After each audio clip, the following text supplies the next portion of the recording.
Hi, everyone. Please be advised that aside from our usual filthy language, this conversation involves some talk around gun violence, suicidal ideation, and just some other difficult topics. It is a conversation about jail, and we talk, a little bit about some of the crimes and some of the situations that have led the men into this situation, this prison. So just be aware, and if you don't feel like listening, please skip on over and listen to MILF Manor. That'll make things a lot better. All right, thank you and enjoy the show.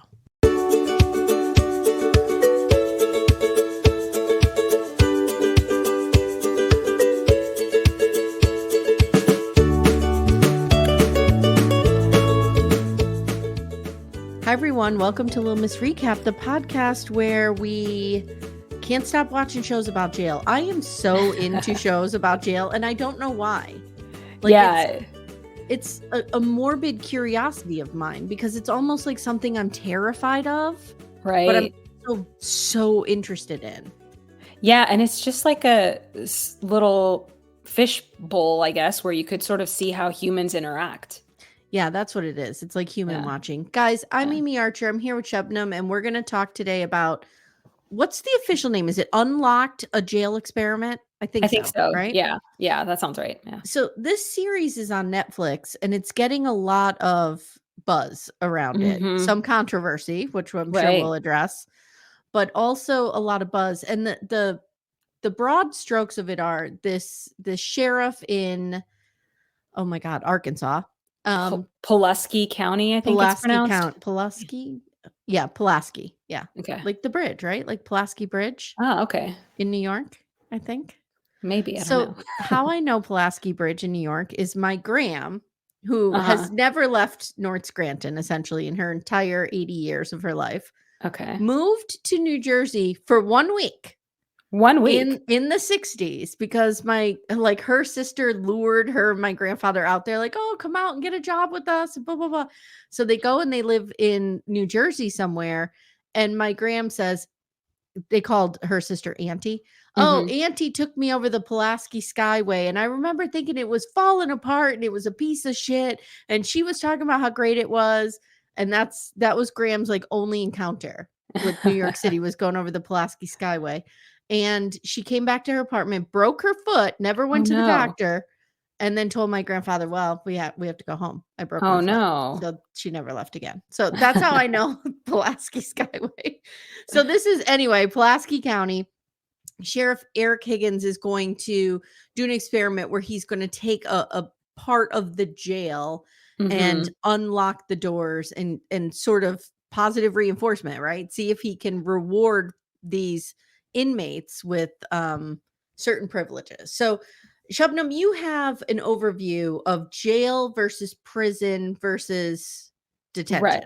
Yeah. So detention and penitentiary are like the same word for prison, essentially. But jail is like a temporary place where people go when they get arrested. And so you see in the series, they kind of talk about some guys going on trial and stuff. So this is where guys are before they're sentenced. So when they're waiting for trial, when they're on trial. So they're all going somewhere from here, either getting set free, or if they're not guilty, or going out on bond or bail, or they're going to another long-term facility.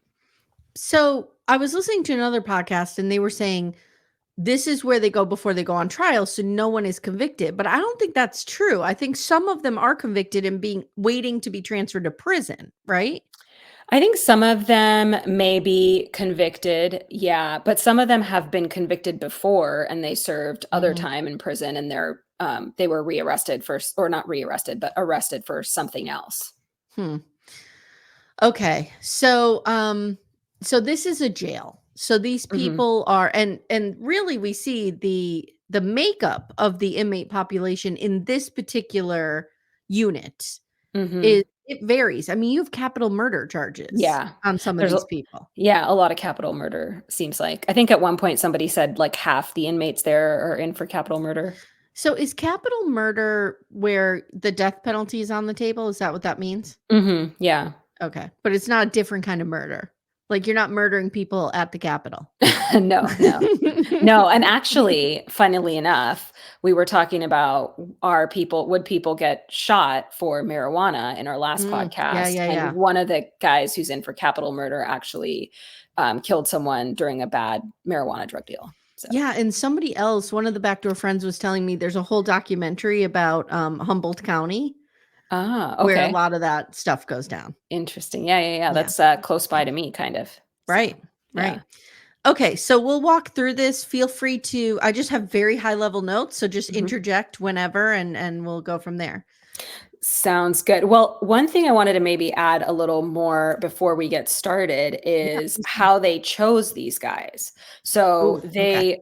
they vetted the guys basically for a few different things. Basically, they didn't allow anybody to join unless they were okay joining. So basically, like they asked for their consent. Consent, yeah. And then they also didn't allow federal detainees to participate. So if someone was accused of a federal crime, not a Hmm. state crime or a local crime, I um, wonder why. I wonder why that was a distinction. I don't know. I wonder. I'm thinking maybe because they have less control over when they get moved, and maybe they'd get Oh, pulled out. maybe. Yeah. So, and then also if they were charged with a sexual crime, they weren't allowed to participate. Oh, okay. And then there's also something called, like a keep separate list, which I don't know exactly what that is, but I assume it's just like they don't play well with others, and those people weren't allowed to participate either. Okay, I feel like I need a keep separate list for my house. And I'm gonna put it guess who's going on it? Not me, not my husband, the other 2. There's only 2 other people in the house. Okay, that's interesting. So Yeah. these inmates were hand selected pretty much. Did they Mhm. have to have good behavior, maybe? I mean, I assume that's part of the keep separate list were the ones with really bad behavior potentially.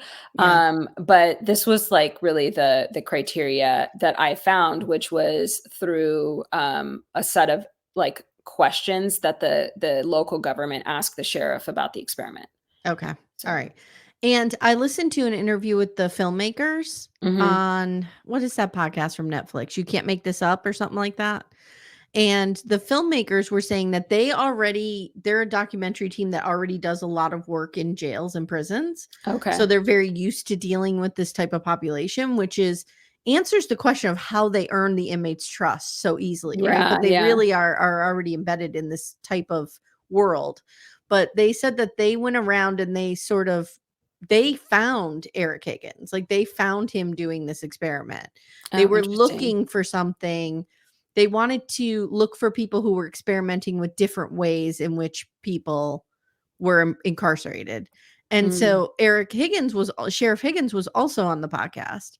And he said Oh. that he was looking, and he may have said this in the documentary too, but he said he was looking abroad and trying to see how some of the places Mhm. in Europe, especially, handled their prison population, and if we could model something like that here. So I think he was saying like he looked at I forget what the countries were. Would Sweden be one of them? Maybe I forget. Maybe. Yeah. Well, I did hear a story of, a coworker told a story of a guy in prison in Iceland at one point, and Mm, that he said he met a guy, and they started talking at a bar, and he needed a ride somewhere, so the guy was like, "Oh, I'll give you a ride," and then through the course of conversation, he found out he's actually a prisoner, and he has to mm. report back to jail at, like, 9 p.m. that night, but he got to, Oh, like, have a job and, like, do things during the day. I was like, "Okay, that's a little different." okay. We see some of that when we do do you watch Love During Lockup and Love After Lockup? A little bit, yeah. Yeah, we see some of that, like the inmates who are able to go and get jobs and live in like a halfway house situation, they Mhm. seem to do better, Yeah, I think, yeah. rather than, okay, here's a bag full of your shit and $50. Go Mhm. live in the world, but you owe Right, us, you have to pay restitution. It's like ridiculous. Okay, anyway. yeah. So Well, and go ahead. the, film company, the production company made them so basically, Higgins got paid $60,000, not Higgins himself, but the county got paid $60,000. And then the production company paid like $40 per hour for overtime for some of the security guards who had to stay overtime because of the filming. But other than that, they had like a crazy release. I was reading the contract with like, they unconditionally and irrevocably release forever the production company for everything under the sun for $60,000. So I was like, the production company got a pretty good deal. Wow. Yes, they did. And the prisoners received no money. Yeah. Which I was like, couldn't you guys put $100 on their books? Yeah. Like, come on. They really shared like their lives with you. You know what I mean? I thought that was weird. Okay.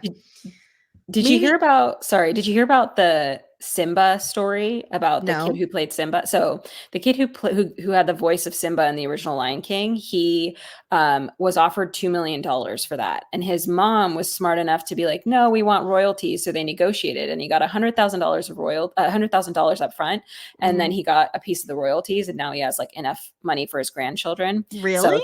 So a little different story than this experiment. So. Yeah, I guess so. I think, you see actors doing that a lot. Like they'll take their money on the back end, they call it, right? And that's what they mean. And that's a risk. Yeah. Because like 5 people could see your movie or, 2 million every year. Right. Okay. So the production company, I have that paid $60,000. All right. So some of the inmates we meet, I'll just, kind of introduce them up front. Mayhem. He's 21. Yeah. He's in for capital murder. He's one of the younger kids. AJ, he's in for capital murder. He shot somebody in a hospital. That's a real tragic story that we'll talk about later. Randy Randall. Okay. Oh, gosh. All right. I don't have my shame bell. on this. Okay. So we need to talk about Randy Randall for a second. Yeah. I found myself so attracted to him. Oh, yeah? Did you or did you not? Okay, I found myself attracted to the young guys who had the capital murder charges. That was why I liked Mayhem and then Jordan Parkinson. I was like, I would have, been interested in my early 20s. Shabnam, I would have eaten up that whole like authority figure, true story. I would have eaten that up if I was 20 years old. Yeah. Oh my God. Randy Randall is so attractive to me, but here's the problem. He's in for domestic assault, which is an immediate turnoff. Right. But also, he is younger than me. He is 46 years old. And I'm 46, probably 47.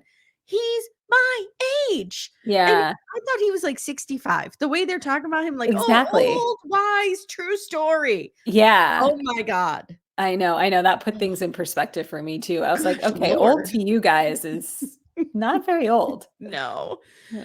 So he's my boyfriend through the whole thing. True story. Okay. Nice. So then we have Squirrel, not attractive, but nice guy. Fine, whatever. He's an older inmate. He's true stories like Buddy in the beginning. Yeah. Miller's quite a problem. He gets on everyone's nerves. He's in for domestic battery. He is 43. That's a hard 43. He looks 60-ish at least. Yes. Tiny. I loved Tiny. Yeah. Tiny's he's obviously he's a little short. Everybody knows I always talk about this. But I would have fallen for his bullshit too. 100%. My nickname for Tiny is Stabby McStabby. He does stab a lot of people. Yeah. He's gonna stab you. Yeah. And then the person, ironically, that I found the most triggering and that I hated the most was Eastside. Ugh. Oh, okay. Ugh. God, he's the most entertaining though, too. He's funny. God. And I'm like, why are you being such a douchebag? Oh, yeah. I hated him. I was like, he still got all his teeth though for someone who started smoking meth when they were 8. It's pretty incredible. Yeah. And I felt like if there's such thing as a jailhouse bro, he was a bro. Yeah. And you know how I feel about bros. He didn't show much growth, although maybe a little. I don't know. Maybe. Yeah. All right. So that's who I have. There will be other characters as we go through. But again, we're not going verbatim per episode here. Very high level. Yeah. So Eric Higgins tells us like what they're doing isn't working. Right now, the unit's on 23-1, which is their lockdown for 23, free for an hour. Could you imagine being in a room with somebody for 23 hours a day. And then just literally only being able to walk in that whatever, like, it is, I don't know, 40 square feet or whatever. I just can't imagine that. I mean, I understand that these people are murderers and Yeah. stabby McStabby, and I'm not Right. making, I'm not saying that they should be let out of jail, but I'm Right. just saying, like, they're still humans. Right. Like, and you can't expect to treat somebody like that and get positive results from it. Like, lock your kid in a Right. room for 23 hours and see what happens.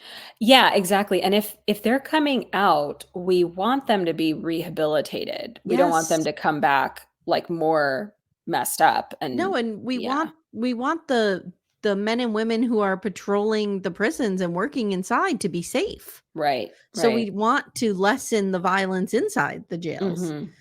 So, so Higgins goes in and he does his Eric Holder bit Mhm. about, I'm trusting you guys. Let's see what happens here. Let's do this. It's very inspirational.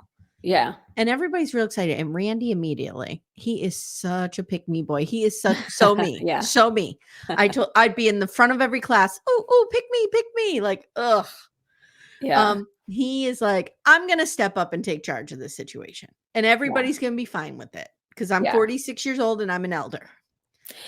Well, you see, his pick-me's kinda worked because that Deputy Wainwright who picks the jobs, she really does like him, and she picked him to do the job, so he gets all this outside of cell time, and Mm-hmm. he gets to work the meals, so he has, like, control of the extra trays, and I feel like he uses all this stuff to his advantage to, like, negotiate stuff with He people. can run an entire criminal enterprise. Yeah.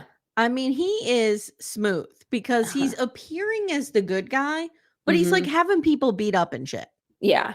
It's wild. It's Yeah. wild. So the young people do not take kindly to this. And we Mhm. immediately see this clash. And you and I kind of talked about this a little bit when we recorded last time. Like the young guys are like, wait a minute, guy, I need to hire you first, right? Like Mhm. that was a Yeah. Jerky Boys reference. I don't know if anybody under the age of 30 is gonna get that. Um, so they're all like, we need a voice, we should have some say in here. Like, we're not gonna replace one authority figure with another, right? Yeah. Is basically kind of what they're saying. So now we have this whole scene with David Miller, and he's a real weird dude, and the Yeah. guys just don't like him. And the young guys, I think it might be Mayhem, is throwing water on his bed. Do we remember who did that? Yeah, Mayhem did that, yeah. Your boy's causing a Mhm. little trouble there. Yeah, he said he likes to dip his toe into trouble, yeah. And you're like, bring it on. Yeah.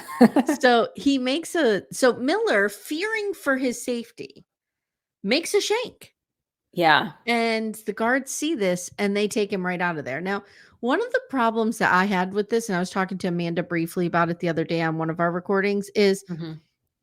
I feel like they should have had the ability to lock their own doors. Yeah, but I think, like, the reason why they didn't is because they would have to, like, reinstall locks that could lock from the inside, Yeah, and it would be a that whole thing. it would be a whole thing, yeah. But Miller, I feel like, they had this whole rule they set out in the first couple episodes, was like the Vegas rule, like what happens in your cell stays in your cell. And Mhm. he didn't make the shank in his cell, he made the shank out in the open. And I feel like it's because he wanted to get moved, because I don't think he wanted to be Oh, there anymore. maybe because he was really upset that Mayhem threw water on his bed.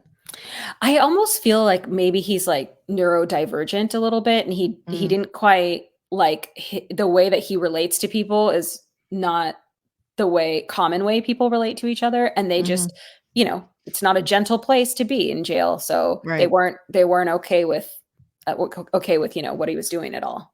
How long would you last in jail? Like, do you I don't think that you even could figure it out, make alliances and do well? Because I would last a week and I would be crying and trying to like smash my head off a wall.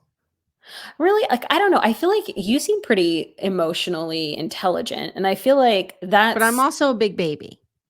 yeah, me too, that's what I'm struggling with, like, could I, like, glom myself onto someone that would be helpful, or Mm, would I just, like, have to do things I couldn't stomach and need to get out of there? I don't know. that's a really good point. Like, could I? I think I could make friends easily. I'm good at making friends. Yeah. I think I could sniff out a backdoor friend and kinda cozy up Mhm. to them. But if Yeah. somebody hit me, it would be all over for me. Or Yeah. if, like, I had to sleep on a mattress, a thin mattress, my back would be hurting. It would be the Yeah. whole thing. I'd be like, Yeah. "Wait a minute here." I know, when I saw some of those fights, I was like, I wanted to cry. I was like, "Oh my god, I I couldn't deal will with it." I will tell you that the fights were hard for me to watch. They were Mhm. really hard for me to watch. I have Yeah. just an aversion to watching fights, like, even Mhm.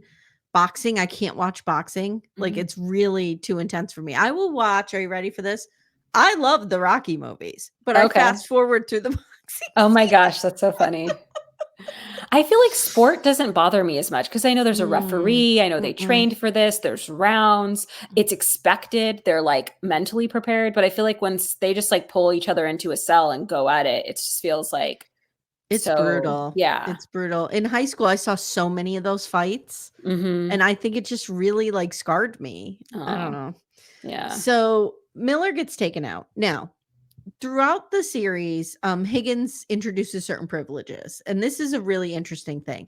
So, the first privilege that he introduces is he makes the phones free.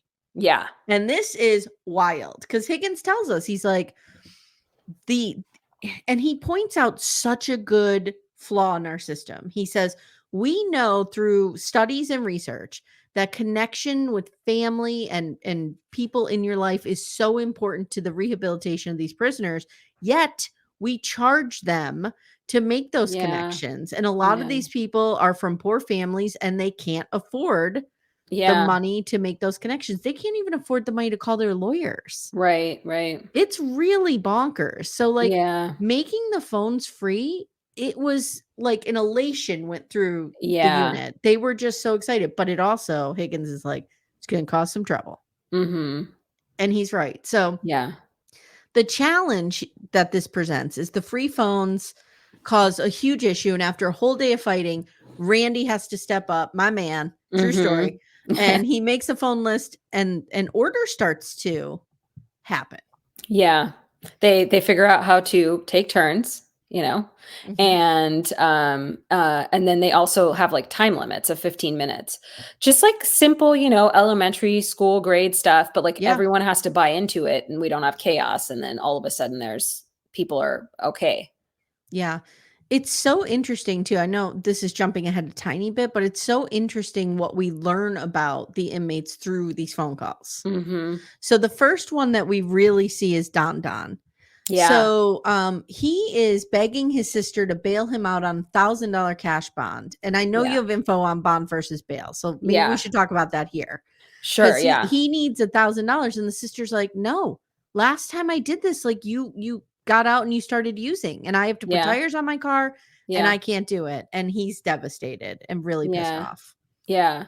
Yeah, so bail is, like, basically if you get bailed out, you paid the whole amount, yourself or your family. Mhm. And if you get bonded out, it usually means you paid, like, 10 to 20% of it, and there's a bondsman that puts up the rest, and they usually, like, have some kind of contract with you for collateral for, like, property or something like that. Okay. So, you'll see like, at the end of the series, you see that it says that, Don Don got bailed out because I assume his family paid the full amount, but some Mhm. of the other guys had a lot higher amounts, and so you see they say they got bonded out because they probably, didn't have the full amount of cash, whatever, hundreds of thousands of dollars, so Yeah. they paid, like, smaller amounts and then had, gave collateral or whatever to the bondsman so they could get out while they're waiting trial. Isn't it like 10% or something you have to come up with? Yeah, it's 10 to 20% Yeah. depending. I'm covering The Jinx with Tess Brigham, and I'm watching season 1 because I've never seen it. And they Mhm. arrest Robert Durst, and they're like, "Okay, your bond is your bail is $250,000." Mhm. And Robert Durst goes, "Well, I don't have that kind of money on me." Yeah. It's like typical like rich Yeah. guy. He's Yeah. like, "Oh, I don't have that on me, but I could make a I phone call." yeah, I gotta go to the bank and get a cashier's check. Yeah, Hold on. yeah, Yeah. 250 grand. I'm Yeah. like, "Okay. All right." So I thought that was interesting. So then we also hear a lot more of Tiny stories. So Tiny Yeah. is, and if you feel like I'm missing things, just pop in. Sure. Um Tiny is only 5'3", Mhm. which is still taller than me. Same height as me. So Yeah, there you go. and Yeah. he's in for aggravated robbery. Do we have his backstory? Do we know what I know he stabbed some people. Yeah, so his cousin gave him a knife for the first time when he was 8, and then he was Right. tiny his whole life, and so he'd get bullied. And he said one day he asked a bunch of kids if he could play football with them, and they said no, and he turned around to leave, and they hit him in the head with a football, and so he stabbed him in retaliation, and he's been stabbing people ever since, he I says. don't mean to laugh, but he is funny. Like, Yeah, he's a he funny is. guy. Yeah, Sorry for the person that got stabbed, but right. Yeah, Tiny has a pretty good sense of humor. I would fall for yeah, his bullshit, I'm telling you. yeah. So, he has a son who he Mhm. is desperate to connect with.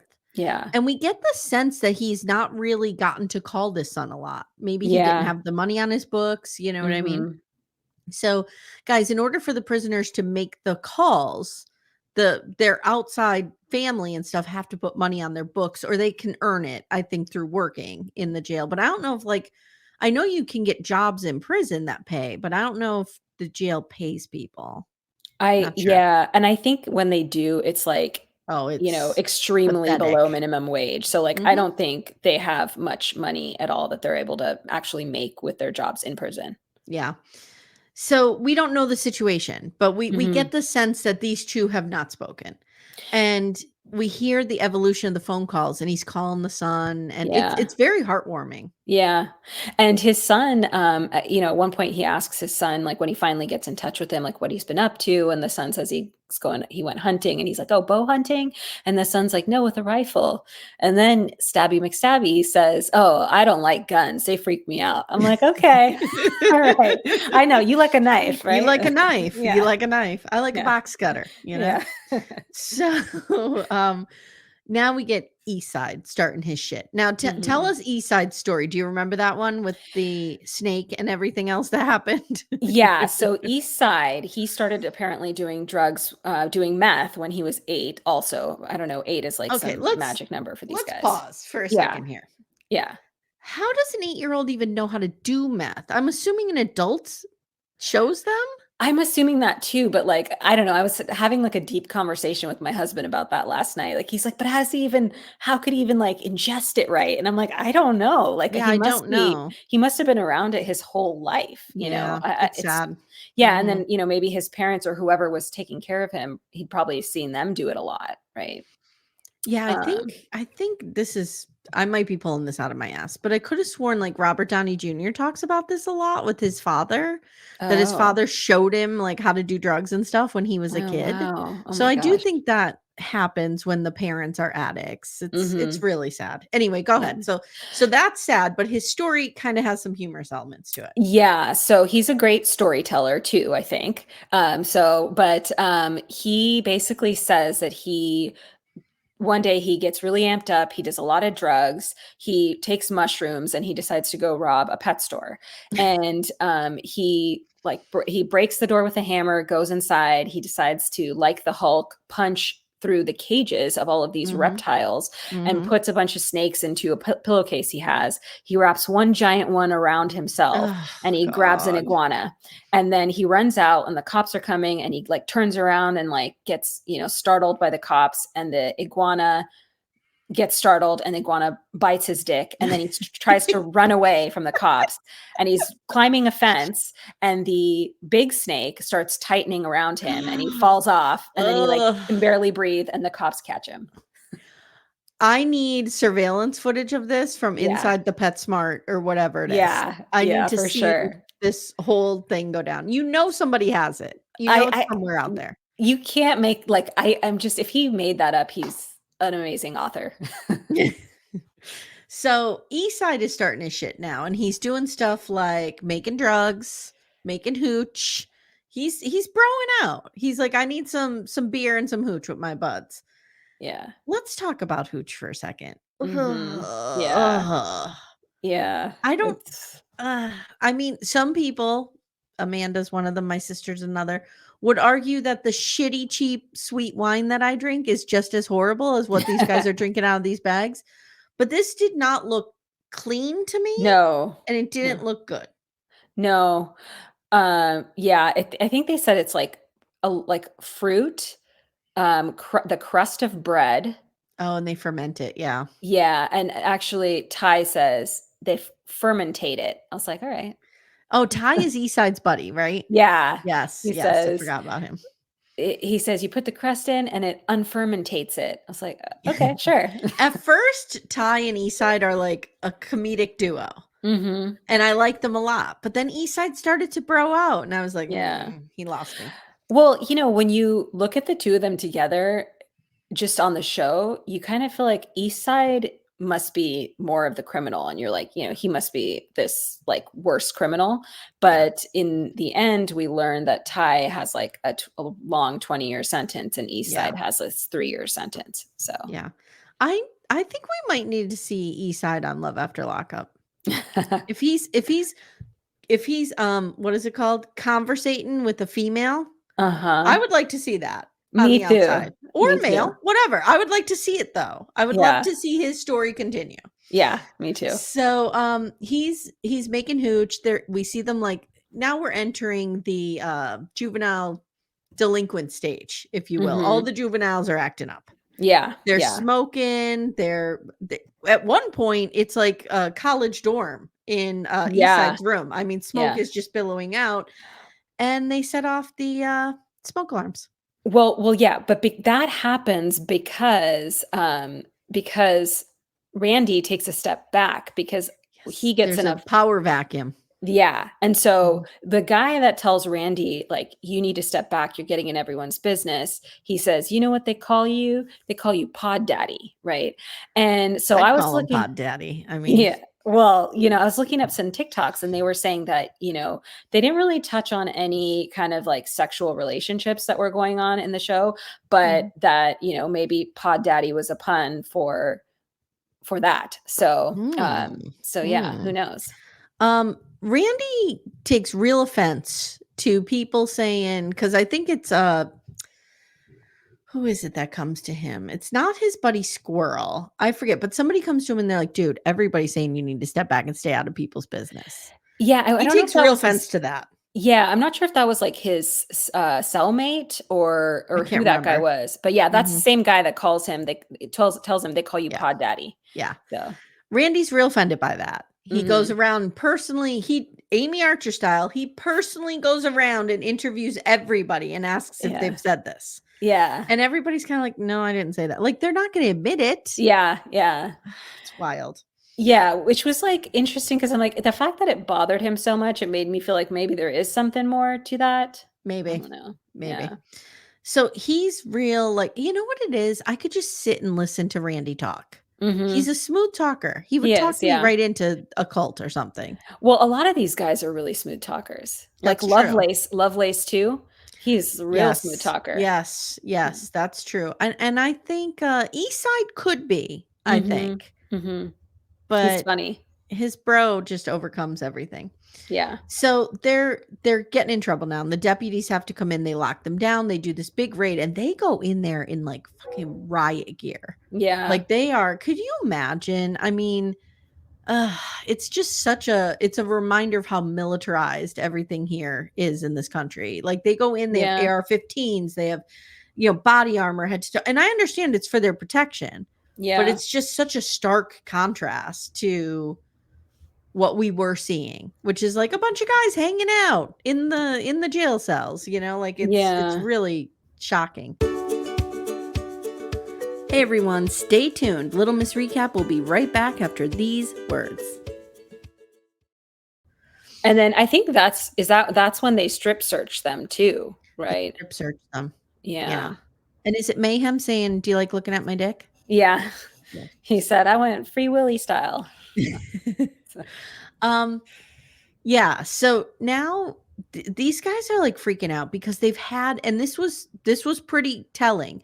They had this taste of freedom, and now they're like, we don't ever want to go back because they're being locked down for this situation.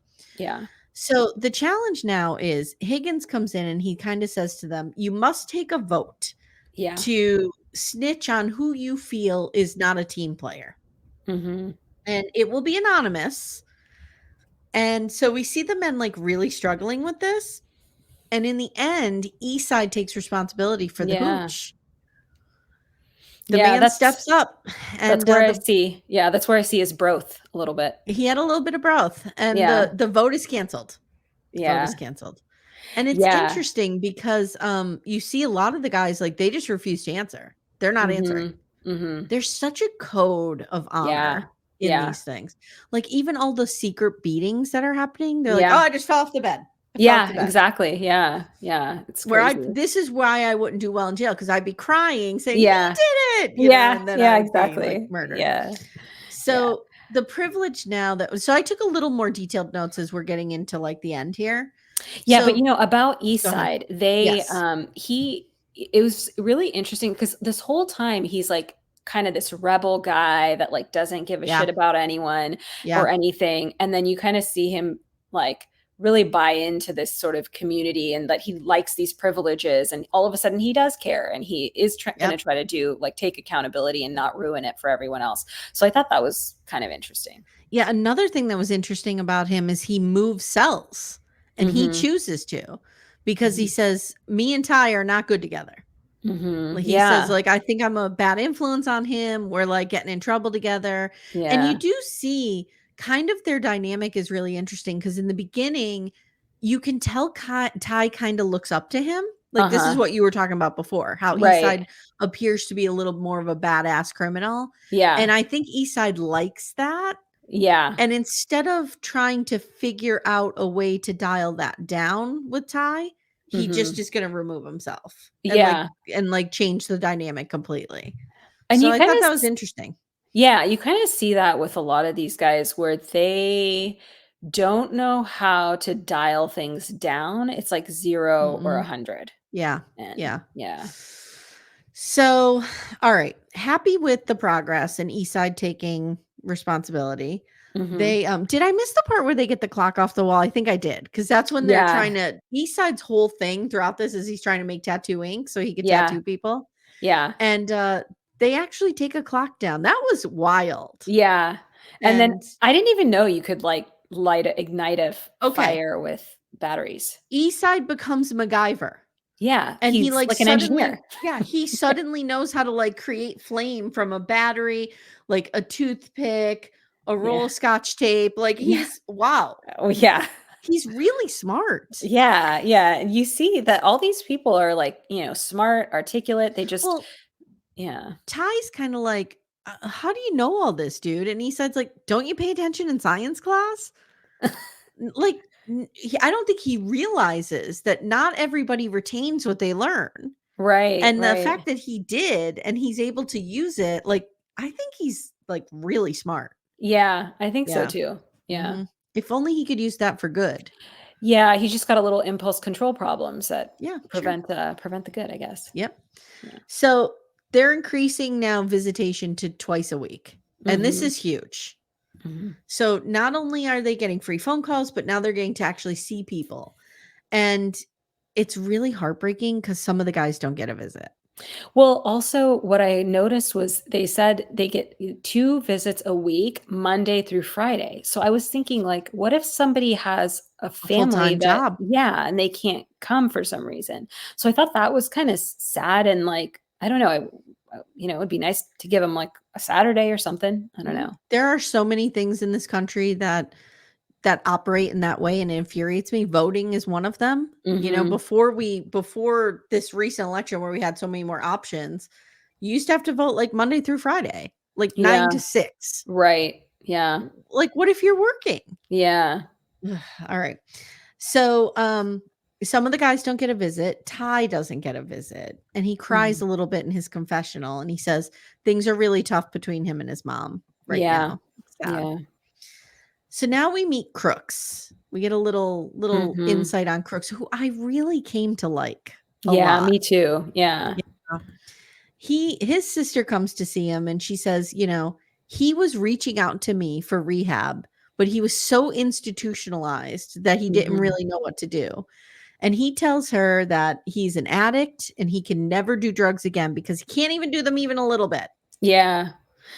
He seems like he has such a good heart and he's Yeah. so, like, aware of what's wrong with him, but his demons are just like so huge. It's Well, really sad. it's the classic story. Like, he just Mhm. has no access to resources to help him. Mhm. Yeah. He's literally begging for it, and Yeah. he can't get it. Do you know what I mean? Yeah. Like, in this country, with how many people we have in prison, we should have like walk-in mental health clinics on every fucking corner in this Mhm. country, because Mhm. that's what it's going to take Yeah. to solve this problem. That's what Yeah. he needs. Like, when you grow up, like, let's just take, I don't know, was it Eastside we were talking about doing drugs when he was 8? Yeah. What was going on in his home Yeah. that was happening? You know what I'm Yeah. saying? And if there was intervention then, Yeah, maybe we wouldn't exactly. have gotten to this point. It's Well, like, then we could have actually had healthy relationships with them in our 20s.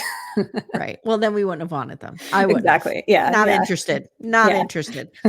So, now we learn that Crooks wants to turn his passion for drugs into a passion for helping people now, which I think is Mhm. admirable. Yeah. He's like, I'm finally sober for the first time in my life. Yeah. And he says, I enjoy mentoring these young guys. I enjoy helping people. I enjoy talking to people. Like, this is what I want. And they get a little confessional with Crook's sister. And she Mhm. says, the inmates need stuff like this. This Yeah. program has helped him so much. Yeah. And I thought that was really nice. Yeah. Now Tiny's son comes to see him. Mhm. Well, first he's getting ready for the visit. This is Yeah. great. So Crooks is helping him shave with some Nair type product. Yeah. And all I kept thinking about was welcome to the 80s when you had us putting all sorts of cream all over our I legs know. trying to get rid of hair, and it was never Yeah. working. Yeah. And so Crooks is like putting this mixture on him, and he's like, Uh-huh. it burns. Yeah, It yeah. was really funny. It It was really was. It was funny. super funny. And so Tiny says his son is going into 9th grade. He's trying to get back into his life, really, kind of make up with him. So we see them visit. I think this is where we see them visit, right?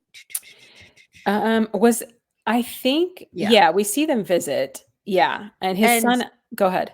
and his wife, not his wife, the mother of this son Mhm. attends as well. Her name is Brianna, but he calls her like Bree, I think. Mhm. And it's very sweet because he starts talking about how sorry he is and he didn't do right by them. And the Mhm. son, he just takes a beat. You see him like kind of thinking, and then he goes, "You know Yeah. what? You're forgiven." Yeah, that was so beautiful. And Tiny like starts to cry. And Yeah. I'm like, "Oh, we need more of this, more of Yeah. this." You see his whole demeanor kinda change and light up when he can have more of that relationship with the son, and then his son saying he forgives him was just like you just feel he's so much lighter. Yeah, it's interesting because sometimes these men, they or women, whomever, like in life, you just need to hear that. You need to hear I'm Mhm. forgiven Yeah. before you can forgive yourself. And sometimes we don't get it. Yeah. Sometimes you just have to settle for, okay, that person's not going to forgive me. I Mhm. have to just forgive myself for this and move forward. Yeah. And that's, I'm thinking of specifically of Ty, who's like heartbroken and, Yeah. like he just has to forgive himself for what he's done to his family and move forward. Now, I'm not talking about his crimes and the people that he has to do a lot more Right, than right. ask for forgiveness there. But in terms of letting your families down, Mhm. sometimes, we just have to forgive ourselves for that and move forward. So Tiny is really, he's got a new lease on life now. He's Mhm. excited. Yeah. So now there's a new challenge. Yeah. New people are going to be coming in. Yep. So the reason that Higgins does this is he's like, I have to make it a little less of a controlled environment because that's how it's going to be in the real world. Mhm. So he's like, we're going to have new people come in. It's going to upset the dynamic. This is going to be really tense at first. Let's see what happens. Yeah. Now, my man True Story gets into a little bit of a heat here because he's helping. I don't know if he's helping Weekly, but he's encouraging all this tournament stuff to happen, all this gambling. Yeah. Yeah, exactly. Yeah. So there's this new dude, Weekly. Mhm. I love the nicknames. Like, Yeah, what does me that too. mean? Weekly and CJ get into a fight now because Weekly was cheating. Yep. Yeah. And a fight breaks out, and it's bad. This was tough to watch. Well, first, it was just a one-on-one, and so that was, Right. like, sort of their normal operating Sure. procedure. Sure. Not Work it great, out. but Yeah. yeah. Yeah. But then weekly just seems like he doesn't wanna get over it, and he doesn't wanna squash it, and he's Mhm. just kind of, like, poking at CJ constantly. Yeah. So then CJ and a bunch of the young guys go Yeah. in and they beat the shit out of him in his cell. Yeah, so it's CJ, Roscoe, and another guy called D2, but Roscoe is actually the one who in the beginning, before the experiment started, he beat up that guy for Randall, who, the guy who was mouthing off to the Yes. deputy, and so I was like, Roscoe's interesting because 'cause I'm like, he doesn't say much, but he's kinda like an enforcer type of person, or he's just doing other people's dirty work, maybe Randall's, I don't know, but it was interesting because I was like, "Oh, he's the one that keeps beating the people up." Yeah, he's like the, hired hand. He's Mhm, True exactly. Story's, right-hand man. Right. The deputies so I wrote, there's an eerie, like, ritualistic feel to this. Like, this is Mhm. not the first time this has happened. Right. They know how to get this guy alone. They know, like, how Mhm. to like, it's ugh. Yeah, yeah. So, Randy's not cool with this. True No. Story's like, "You don't gang up on somebody, true story." Right. And, Weekly's in real rough shape when the deputies come Yeah. in. Like, Yeah, you and can hear him wheezing. yeah, but, also even Tiny says too, he's like, "These guys were all in the same had the same gang affiliation," and he makes him comment, like, they should have dealt with it another way, and I don't know, like, what that means, like, because I don't know, I guess, enough. Doesn't he say at some point that guy was OG? Yeah, he says Yeah, that too, yeah, yeah. so I don't know if there's, like, some age, I like, I think what respect. I think what Tiny and Randy are upset about is the ganging up on. I think they were Mhm. okay with CJ and him hashing out one-on-one. Yeah. But I think when it came to the guys essentially jumping him in his cell, Mhm. they had a Mhm. problem. Yeah. So, Lieutenant Freeman goes to Sheriff Higgins now, he's like, "We've had a problem." And they're Mhm. sitting in Sheriff Higgins' office and they're reviewing the footage. And Sheriff Higgins is pissed because he's like, "All those guys watching, they may as well Mhm. put in." Yeah. And it reminded me of wasn't there a famous case where a woman was supposedly murdered in New York, like, in broad daylight, and no one did anything about it, and it's, like, called some kind of phenomenon. Do you know what I'm talking about? I don't know the case, but, I It's like a like the groupthink kind bystander of. effect or something. Yeah, yeah, I let me look that up, hold on. yeah. But also, I feel like for these guys, it's kind of like if they try to do something to stop it, they might get some heat on them. And I could see why, like, that's a deterrent. Like, everyone's just trying to no one wants to get beat up, you know? Right. Oh, here it is, I was right. Oh, good. It's Yeah. called the bystander effect. So it's Mhm. a social psychological theory that states individuals are less likely to offer help to a victim in presence of other people. First Mhm. proposed in 1964 after the murder of Kitty Genovese. Oh, So okay. she was supposedly, like, murdered or attacked on a street. She was 28. She was raped and stabbed outside an apartment building where she lived in Queens. And 2 weeks after the murder, the New York Times published an article erroneously claiming that 38 witnesses saw or heard the attack and none of them have called the police. But, like, that has since been debunked. Oh, wow, So, but interesting. this whole theory is based on that, like, that it's the bystander effect. So, Mhm. but you're right. I mean, in prison or in jail, who knows what would have happened? What are they gonna do? Yell for Yeah, the sheriff? exactly, yeah. So, um, he says Higgins is like, "This has been a failure. Like, this part Mhm. of it didn't work." Mhm. So they locked down the unit, and people are pissed, Yeah. and they're not happy, and they're like, "I can't believe we're going back to this." They start taking people out, the people who were involved in the Right. fight, they take them out. Mhm. Sheriff Higgins says, "I'm removing the culprits. I'm putting everybody on lockdown until I know what's going on in there." Yeah. Well, before we move on, I think, like, a little bit before this was when, AJ says he's having thoughts of suicide. Yes, sorry, Yeah. I thought that was later, but yes. So AJ, we get his story. So he wakes up Mhm. to a hospital to visit his friend, and her Mhm. boyfriend was there, and he had thought that the boyfriend mistreated her, and they had beef, and he goes Yeah. out of the room or something, and he calls his mom, and he's like, "I really wanna hurt this guy, I really wanna hurt this guy." Goes back in and shoots him and kills Mhm. him. Mhm. And so he's in prison for this, and he has suicidal tendencies, like, he's been Yeah. saying, "When I was arrested, I was bashing my head against everything I Right. could find to try to take my own life," and so they instead of, like, getting him he thought they would up his meds or, like, get him some Yeah. additional support, they throw him in solitary confinement. Yeah, and he's like, "There's no mattress, you have nothing but a small blanket, and you're just waiting, hoping that they get you out of there." And I'm just like, I cannot imagine that that's helpful to anyone that's having Right, mental health how does issues. that make it better? Yeah. And what are you gonna and I think he even maybe says this, like, "What are you gonna do with the mattress?" Yeah, exactly. Yeah. It's It was really sad to see him, but he did get to come back, I think, after a short while, which was he did. good. Yeah. So day 40, they're having a meeting. The sheriff's coming in and he's like, "I'm gonna give you guys 24 hours." This is Mhm. kind of brilliant Yeah. to make your case, to argue in front of me. Now, as a lawyer, were you impressed with some of their rhetorical skills? Yes, I Yeah. especially Lovelace. I was like, "Wow, that's a," he does a good job. But what was also interesting is they finally actually want to come together and Yeah. talk and listen to each other. Yeah, and I think my man True Story starts all that. I'm pretty Mhm. sure. Mhm. But he's smart enough now to know I need the young guys with me. Yeah. And we all need to agree, and we all need to so they come up with, like, a write-up system. They create, like, a mini justice system. Like, Yeah. this is gonna happen if you break this rule. They're gonna assign mentors to new people coming in. Like, it's really impressive.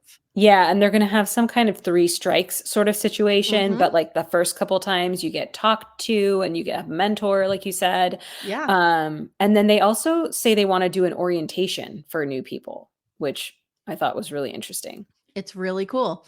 Mhm. So now the younger generation are starting to realize, like, we see Mayhem kinda having an epiphany that, like, maybe these older guys do have something. Right. Maybe the geriatric 46-year-old could actually help me through life. Yeah. And, so they start, like, really having meaningful conversations about, like, "I'm Mhm. sorry I did this," or "I'm sorry." It's really cool. Yeah, Chauncey and True Story's conversation about their Oh, fight at one point. so interesting. Yeah, and you really got to see Chauncey evolve too, because in the beginning, you just see how he's so hurt, and because he's kind of had this, like, traumatic turn of life events where all of a sudden he finds himself in prison and he or jail, and he feels like he shouldn't be there, like, he was into gaming and YouTube and Mhm, things like that, mhm, and so mhm. it's almost like by the end of the series, you see that he's sort of, like, mentally adjusted to where he's at. In the beginning, Mhm. he's just, really just not okay with it. I forget what his crime was, because 'cause wasn't he saying he was, like, holed up in his basement playing games and watching YouTube, and then did he So get radicalized? Am I, like no, I don't think so. So he had, like, a whole bunch of charges, but they included, like, fleeing, okay. and then he had, like, aggravated battery, he had, like, a bunch of charges. But it sounds like he was really isolated in his life Mm, before that, and that because I remember that, like, striking a chord with me thinking, "This mhm. is happening to so many people, especially during the pandemic." Oh, yeah, that's a You good know what I mean? Who point. don't really Yeah, have resources, and yeah, they're like I don't know, like, I I mean, I have a decent house and a decent family, and we were able to quarantine, okay. But yeah, for many millions of people, that was not the case. Like, I right. remember my sister saying a lot of her friends in New York City were, like, ready to just, Yeah, flee the world because they had, like, 2 or 3 kids in, like, 600 square feet, and they were yeah, on top of each other, and the husband and wife are trying to work, or the wife and whatever. yeah, The spouses are trying to work, and everybody's at each other's throats, like, it's really tough, or some people, like, I remember just feeling so upset for kids who didn't have a good situation or mhm, people who were in abused like, the yeah. pandemic, I think we really need to we're gonna see the effects of that for a long time, I have a feeling. Yeah, I think we're still recovering from it. I feel like, Mhm. I know people that are still struggling with, issues that came up during the pandemic. And then even just our cities, like I'm from San Francisco and we locked down for a long time. And so the city has not bounced back. Like it's Mm-mm. hard to find a meal after like 9 p.m. and it wasn't like that before. So Yeah. it's Yeah. crazy. Yeah. And so, like, I wonder, we know that the prison situation got worse during COVID, but I wonder about, these young guys who were like Mhm. 19, 20 years old. I don't know. And Mhm. as a teacher, like, I'm seeing a lot of kids now that were in ninth and 10th grade Mhm. who, just didn't get the education that they needed because they were like, I mean, my daughters were doing online Mhm. school and it was like a joke. Like they could shut off their Yeah. cameras and they were sleeping. And, Mm. I remember I was running around like a crazy person, like, get that camera on, wake up, like trying to Yeah. get them engaged, but it's tough. Well, I knew some folks who had kids who were just sort of at the end of high school, and Oof. those kids who ended up having to go to college towards the end of the pandemic, they had needed a lot of, like, adjustment time. Like, I Yeah. remember Yep. one set of parents having to go kind of stay there with their kid because the kid's coming from being quarantined, and now they're Hmm. supposed to just live on their own. It's really hard. Yeah. My kids were 14 and 15. Like they Mhm. spent 14 and 15 in the house. Yeah. It's so So sad. wild. So Yeah. wild. So, we see Randy making amends with Chauncey. Like you said, they have a heart to heart. Randy tells this guy, you don't want my life to be your life. Like, Mhm. you don't want this to be your life. Yeah. I thought that was really, really heartwarming. Right. Now the sheriff returns to hear them out, and it doesn't go great at first. They can't get it together. But Yeah. then Tiny kind of sells it to them. Mhm. And he tells them about the mentor program. He doesn't like the word pod boss, and Sheriff Higgins doesn't like it. And they say, Yeah, we're thinking mentor. And once yeah, Higgins hears mentor, he softens. Really, he does. yeah. I like how Tiny said, "I call it a civilized I'll use a civilized word," and he says mentor. It's like, "Okay."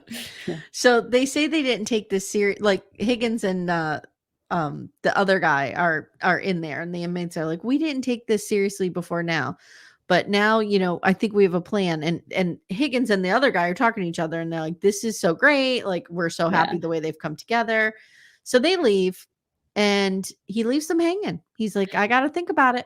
Well, because Gotta I think think about it. Higgins is also struggling with, well, like, why didn't you guys take this seriously Yes. before? Yes. But I also feel like the whole thing was only 6 weeks, and I've thought about, like, hard things or even big changes that have happened in my life, and I certainly don't, like, resolve it all in the first 6 weeks. So I thought that that was a little like, he was being a little unreasonable in, like, wanting them to have, like, started to, like, create their long-term plans in, the first before the end of the 6 weeks. Yeah, and I think another thing is a lot of these men are of color, a lot of them are from poor backgrounds. They have a Mhm. distrust of authority. Yeah. Like somebody comes in and is like, we're unlocking the doors, and they're immediately like, what's the catch? What are Right. you gonna do to us? Exactly. You know what I Yeah. mean? Like so they really had to overcome, like he had to earn their trust as much as they Mhm. had to earn his. Yeah, and Lovelace says that. He said in the beginning, like, "All I hear is we're gonna open the doors, we're gonna wait for you guys to mess up so we can Mhm. tell everyone this is why these clowns are behind bars." Right? Exactly. And Yep, yeah. exactly. So in the end, Higgins decides to continue the experiment, and we learn at the end that he is rolling this out to other units in the Mhm. prison, and it's kind of been a success. Now there has been some controversy around it. We talked a little Yeah. bit about that with the 60K, and they didn't pay the prisoners, but also you had some people call in the local news being like, are the Yeah. prisoners just being let out? Yeah. Okay, nobody said that. So Yeah. like the community is kind of like, and this is the worst parts of us, right? Like the Yeah. community are like, we need to treat these guys worse. What are you doing? And to some extent, I understand that. Like if God Yeah. forbid, something happened to my daughter and her capital murder dude was in jail and I saw him on TV like getting to chill out and drink hooch and smoke Yeah. with Eastside, I'd be pissed off. For sure. Yeah. Yeah. Yeah, I really felt for that mom. It was like the mother of the person that Jordan Parkinson murdered, Hmm. who in that, the, like, I guess, marijuana drug deal gone wrong. But she says she couldn't, like, she's like, I couldn't get through one episode, and which I totally understand.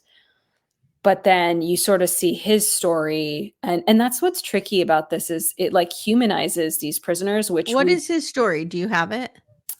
I mean, not like, I don't have his backstory, Okay. but he just, like, I think it's just that, like, all of these guys were really humanized throughout this, and we're not I used agree. to, like, it's hard psychologically, like, hard for us to get comfortable with the fact that people can do really bad things and then do good things. And Yeah. that's oftentimes, like, really hard for people generally. Yeah. And there are many people who just reoffend. We don't know what's going on, and we don't know why. And certainly there are people who come from strong backgrounds and still end up in this situation. But more often than not, I feel like it's mental illness, it's social issues, like societal barriers, right, or it's addiction. Like, that is, I have a cousin who's been in and out of jail most of my adult life, and she is an addict, and every single crime that she commits is connected to feeding her addiction. And I can't help but think, if they put her in rehab for a year, you know what I mean? Like, would that have made all the difference? Instead of keep throwing her in jail where she has to gets kind of more and white more knuckle stressed. through this. Yeah. I mean, I think there's all those issues, and then there's some of the systemic issues. So, like, I actually went back and watched that Vice documentary with Obama that you talked about. And at one point they talk about how they had the war on drugs and these mandatory minimum sentences. And it was that there was 100 grams of cocaine would be treated the same way as having 1 gram of crack. Yep. And so you see a lot of this. And who does that target? It's, Black people, right, and the community, the Black community was sieged by the crack epidemic, and that's how this happens. Yeah, exactly. And then, you kind of, so you see these, so basically for 1 gram of crack, you could go to jail for a minimum of 10 years to life. Right. And then you kind of compare that to, the documentary we all watched over the last, like, month ago or so with Quiet on the Set. And you have Brian Peck going to, raping or molesting Drake Bell for years, multiple times, Admitting to it, pleading admitting guilty. to it, and he gets letters of support, a sentence of 7 years, and he can work when he comes out. So it's just really crazy. It's really crazy. And was it Reagan started the war on drugs, right? Yeah, he signed it into effect, but I know that there was, but Clinton didn't do anything to help the situation. No, he made it worse. Yeah. Yep. And I believe Biden was instrumental in passing one of the bills in Congress under Clinton as well. So yeah, I'm sure. And I think Obama tried to work to undo some of that, but I don't know, what progress he made. Did you enjoy that special? Yeah, it was really interesting. It was really interesting, right? Yeah. Okay, so did you want to tell us quickly what happened to some of these guys? Do you have that? Well, yeah, one of the interesting but sad stories is that Crooks, who, he came out with a positive outlook. He wanted to be a mentor, all that. He went to Florida, lived in a sober house, was mentoring people. But then I saw a news clip from like a week ago where his sister said that he actually got arrested again in Florida. So, I mean, to me, like, I was actually thinking, I was like, there's so much good in him. But even before I saw that, I was like, he just is so, like, addicted. I just felt like it was going to be a real uphill battle. And then you kind of hear that, he did struggle with that a bit. I think when you're dealing with addiction, and this is something that, I've been thinking about, is the battle is going to be won inch by inch, if that makes sense. So, like, you can't expect Crooks, somebody who's been addicted as heavily and as long as he has, to come out of jail knowing he didn't get the proper detox, right? Knowing that he didn't go through all the stuff and just be fine forever. But what I hope that somebody in his life is saying to him is, look, you were sober for almost a year or whatever it Yeah. was. And that's Yeah. progress, right? And if you Yeah. stumble, that's okay. That's why Yeah. they have all those chips in AA, and you can Yeah. keep getting, that 1 year chip, Mhm. however many times you need to get it. Yeah. Because as long as you make progress, you're going forward, and you might have to make that progress inch by inch, but it might happen. Yeah, and it's not always linear, sometimes it's Mm-mm. gonna be like 2 steps forward, 1 step back, but, Yeah. you just keep going. Yeah, Yeah. absolutely.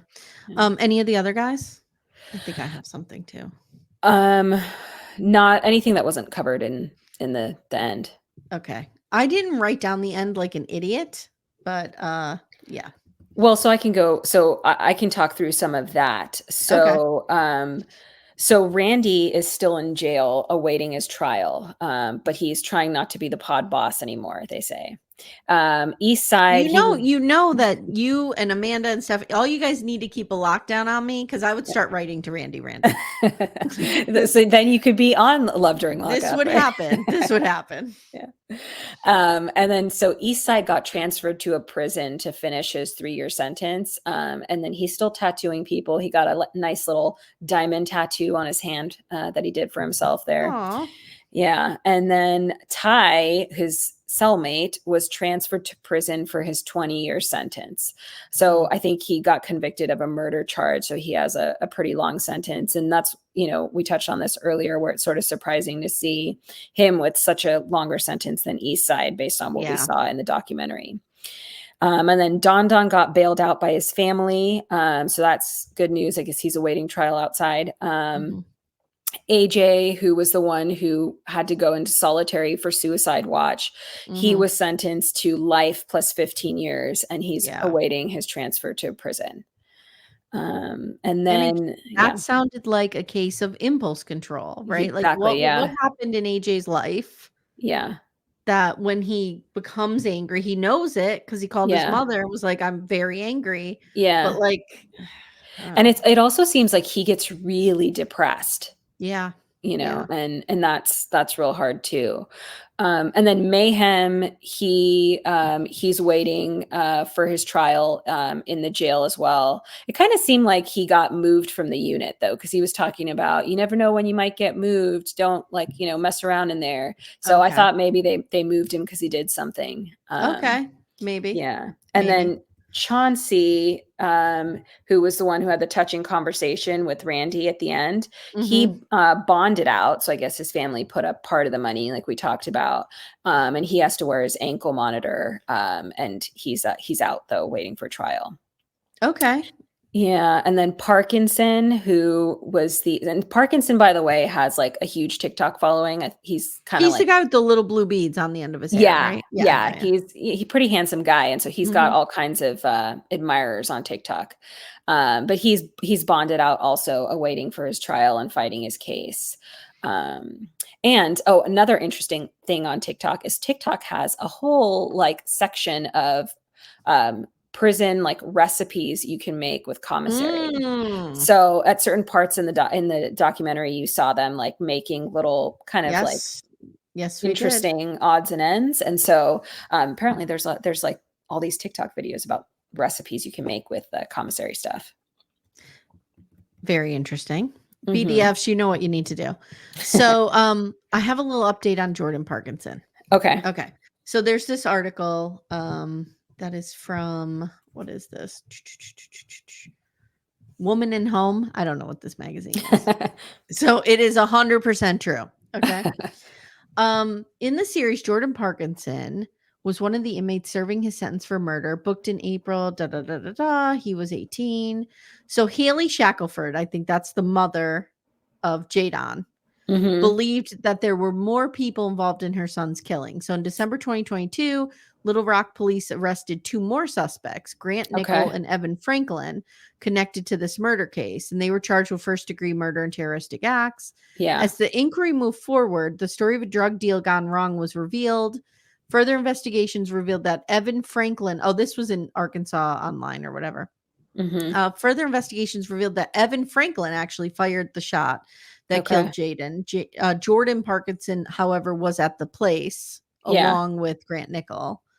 So he is cooperating with prosecutors to try to get his sentence reduced, to turn the other guys in.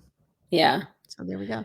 So hopefully Jadon's mother gets some, some relief there in knowing that this guy's at least trying to help get these other two caught. And he wasn't the one who's, it wasn't from his hand that her son died directly. But I just want to be very clear. I can totally understand where she's coming from. Of course. Because I would be on fire on my couch if the person who killed my child was chilling out and eating Cheetos with his feet up and playing checkers. For sure. I can't even imagine. Yeah. Yeah. Okay. Any other thoughts? So Higgins, I looked up him a little bit. So Higgins, he's he got elected in 2018, and he's the first Black sheriff in the county's 200-year history.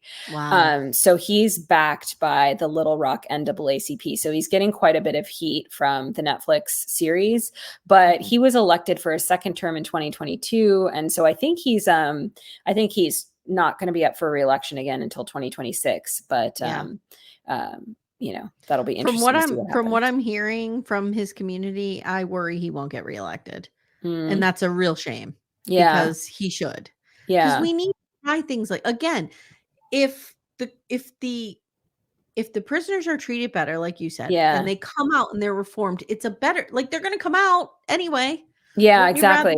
Be released with some sort of life skill and communication skills.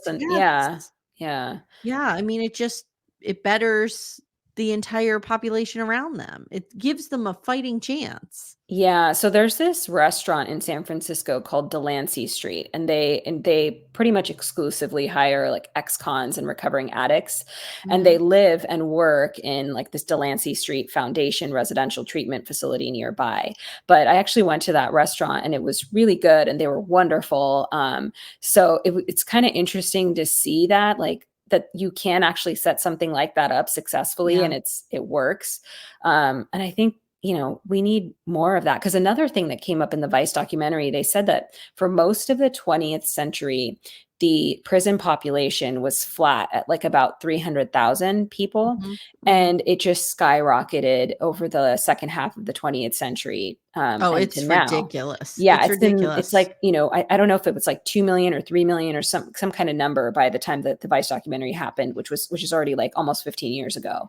So, or 10 years ago, I'm not sure. But it's just like crazy how many more people are in prison, and they're going to come out. It's a business now. It's privatized. So in my area, I live right near Wilkes-Barre, PA, which is where Love During Lockup has taken place. But I don't know, did you hear about that Kids for Cash scandal that happened here a couple of years ago? It was all over the news. I didn't know. There was this big ring in Luzerne County where 2 or 3 judges were getting kickbacks from a private detention center for juveniles because they were sentencing these kids. Oh no. And it was all revealed and the judges are in jail. Yeah. And I actually went to school with one of their daughters, and I remember she was like in denial for a very long time. She was like, my dad didn't really know much about that. And now she's like, no, my dad knew about it. Like, it's not good. It really was a big scandal, and a lot of kids' lives were completely ruined by this. I'm sure. That sounds super horrible. And then I don't know, that's a pretty risky move to do that as a judge, because I'm sure prison is like the last place you want to be as a judge. Yeah. So now they're in prison, right? Yeah. So, I mean, the privatization of jails and prisons is a big problem. And it's just become a moneymaker. Yeah. And it's really scary. We need intense prison reform here. I don't know what the answer is. You don't know what the answer is, but something needs to happen, because we can't keep going this way. You can't lock up half of our population. Yeah. My husband runs a nonprofit called Secure Justice, and they do some work like this. I'm not super familiar with all of it. But yeah, there's a lot of work that needs to be done. Well, and one of the things that Obama always talked about is you can't have marijuana be legal in some states and people in that state in jail serving sentences for having marijuana. Like, it was really crazy. I think they're addressing that now, but it was like, okay, yeah, and so it's legal now. Yeah, exactly. Yeah, I know. It's kind of crazy to think. It's because here in California, it's been legal for, I mean, at least since before COVID, it was legal. So Yeah. it's just crazy to know that some people, are still in jail 5 years later. Yeah. Yeah. Yeah. All right, Shabnam, thank you so much Yeah, for thank you. do you like how I'm constantly like, "Do you have that story? Do you have that story? Do you have those facts?" Someone here clearly does more research than me. Oh Um, no. guys, if you Thanks. haven't already, check out our Facebook group, Backdoor Friends. I did that interview with do you watch Married at First Sight? I don't watch the show regularly, but I did see the interview. He was great, and you He guys was it was so great. fun. Yeah. I did the interview and we had like 60 people join Backdoor Friends like the day it came out. So I'm Uh-huh. like, Oh, wow, that's "Oh my god, I awesome. might have to get control of this. I don't know what's going to happen." That's So we'll see. awesome. It might turn into like a Fight Club, Lord of the Flies situation. I don't know. It might be like Unlocked. We're just going to see what happens. See if a hierarchy develops. I might have to get on the MAFS bandwagon then. It's a heartbreaking journey. I don't know. Okay. It's like I've been a lifelong Eagles fan. I often compare it to that because it's like you love it, but you know it's going to break your heart because it's terrible. Yeah. So that's kind of where we're at. Like just reform needs to happen and it's Okay. not happening. So Interesting. we'll Yeah, I see heard what. you guys talk about how there's like there was like none of the couples lasted basically this No, time. Yeah. no. None of them Yeah. last. It's the same production company that does Love is Blind. Okay. And I see a common thread where they're just hiring these young or they're hiring, listen to me, they're recruiting. They're Yeah. recruiting these young people. And I Mhm. like Michael even said he's like, I don't know. I'd like to get married someday, but I wasn't like thinking about it. Yeah. Well, I don't know if you know what I mean. Like that's not a Yeah. good I'm glad they gave him to us. We loved him Right. on the show. Thank God he was there. Yeah. But like I would want in the earlier seasons, I feel like people were signing up for it because they wanted to get married. Yeah. And I don't think that's Well, a thing anymore. Well, I think the more popular the show gets, the more people just wanna go on it.